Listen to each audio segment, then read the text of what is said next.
पे हक नहीं क्यों अहले अरब का। आप लोगों ने देखा कि किस तरीके से फलस्तीनी मुसलमान जब तरावीयां अदा कर रहे थे तो इसराइली फौज ने उनके ऊपर दौरान नमाज हमला किया और कई नमाजियों को न सिर्फ शहीद किया बल्कि जख्मी किया और कई लोगों को जेलों में बंद कर दिया। ये वाकया उस वक्त पेश आया जब प्राइम मिनिस्टर इमरान खान साहब सऊदी अरब में मौजूद थे। शायद इसराइली ये मैसेज देना चाह रहे हैं तमाम उम्मत मुसलमान के सरबराहान को कि आप लोग ग्रेटर इसराइल बनने को और हमारा थर्ड टेम्पल बनने में अगर आप रुकावट डालेंगे तो हम लोग आप लोगों के साथ वही सलूक करेंगे जो इस वक्त वो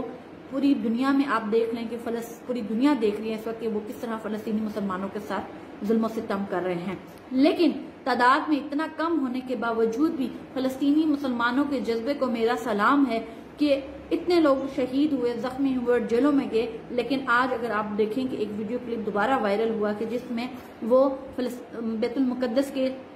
सहन में बैठे हुए हैं और वहां पे दरूदो सलाम नबी करीम सल्लल्लाहु अलैहि वसल्लम पे पेश कर रहे हैं, क्योंकि वो शायद जान चुके हैं कि अहले अरब हमारी मदद को नहीं आएंगे, वो किबला अव्वल को बचाने के लिए नहीं आएंगे। लेकिन आज मैं यहाँ पे एक और बात कहना चाहती हूँ कि जैसे मेरे अल्लाह रब्बुल इज़्ज़त ने कसम खाई है कि वो खाना काबा और मक्का मुकरमा और मदीना शरीफ की हिफाजत करेंगे और अपने कुरान पाक की, अपने दीन इस्लाम की और नबी पाक सल्लल्लाहु अलैहि वसल्लम की इज्जत और हुर्मत की हिफाजत करेंगे। लेकिन इसी तरह अगर आप देखें कि अल्लाह ताला ने बैतुल मुकद्दस के बारे में ऐसी कोई बात नहीं की और ना ही हमारे पास कोई ऐसी मुस्तनद नबी करीम की अहदीस मौजूद हैं कि जिसमें उन्होंने कहा हो कि अल्लाह ताला ने कसम खाई है कि बैतुल मुकद्दस की हिफाजत करेंगे। तो मैं ये समझती हूँ कि मुसलमानों के ऊपर इस वक्त दो इम्तिहान हैं। एक हमारे ऊपर इम्तिहान है हमारी कश्मीर की कौम का, और दूसरा मैं ये समझती हूँ कि हमारे ऊपर जो सबसे ज्यादा हर मुसलमान उम्मत के ऊपर, हर मुसलमान मुल्क के ऊपर ये इम्तिहान है हमारे बैतुल मुकद्दस का। याद रखिए कि वो हमारा किबला अव्वल है। और आज के दिन में एक और बात कहना चाहती हूँ कि नबी करीम सल्लल्लाहु अलैहि वसल्लम की इस मामले में मुस्तनद अहदीस है कि गज़वा हिंद जो लड़ेगा वो उसके ऊपर जन्नत जो है वो वाजिब कर दी गई है। पहला गिरोह जो होगा वो हिंद की तरफ रुख करेगा और हिंद का खात्मा करेगा और वहां पे दीन इस्लाम को फैलाया जाएगा। और दूसरा गिरोह जो होगा वो हजरत ईसा इब्ने मरियम के साथ शामिल होगा और वही जो दूसरा गिरोह होगा वो उस वक्त थर्ड टेम्पल को ना सिर्फ खत्म करेगा बल्कि वहां पे दीन इस्लाम का झंडा गाड़ेगा और यहूद और नसारा और मुशरिकीन का खात्मा करेगा। डॉक्टर इसरार होगा वो उस वक्त थर्ड टेम्पल को ना सिर्फ खत्म करेगा बल्कि वहां पे दीन इस्लाम का झंडा गाड़ेगा और यहूद और नसारा और मुशरिकीन का खात्मा करेगा। डॉक्टर इसरार ने इस मामले में बहुत ज्यादा जो नबी करीम की मुस्तनद अहादीस है उनको कोट किया गया है। लेकिन मैं आज यहाँ पे एक और पैगाम देना चाहती हूँ कि हम मुसलमान बहैसियत मुसलमान इस वक्त हमारा क्या किरदार होना चाहिए कि हमारे आप जितने भी देख लें हमारे 57 मुल्क हैं, जब भी इसराइली फौज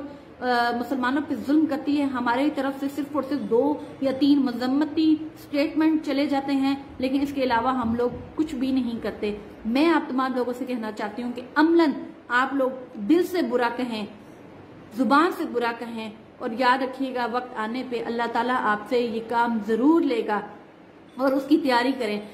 ये हम मुसलमानों के ऊपर एक इम्तिहान है और आने वाला वक्त ऐसा है कि हमें ना सिर्फ कश्मीर को आजाद करवाने के लिए लड़ना होगा और हिंदुस्तान का खात्मा करना होगा। और अगर हमारी नीयत है कि हम चाहते हैं कि हम इतने गुनहगार होने के बावजूद भी जन्नत के हकदार बने तो बैतुल मुकद्दस की हिफाजत की कसम उठाएं। सिर्फ ये नहीं कि एक दिन अगर आप जो मुल्क दूस का मना के और ये दुख कर ले और मजम्मत करते रहें कि फलां हुक्मरान ने ये नहीं किया वो नहीं किया। हम बहैसियत उम्मत क्या किरदार अदा कर रहे हैं, हम बहैसियत उम्मत क्या हम नबी करीम सल्लल्लाहु अलैहि वसल्लम के हुक्म के मुताबिक क्या हम बैतुल मुकद्दस की हिफाजत और जो उसके ऊपर जुल्म हो रहा है क्या हम लोग उसके बारे में बात करते हैं। बहुत कम लोग रह चुके हैं जो बैतुल मुकद्दस में जो कुछ हो रहा है उसके ऊपर बात करते हैं। हमारा मीडिया तो बहरहाल बिल्कुल खामोश हो चुका है। लेकिन आप तमाम लोगों से मैं सिर्फ एक बात करना चाहूंगी कि आपको कौन से ग्रोह में शामिल होना है। जन्नत के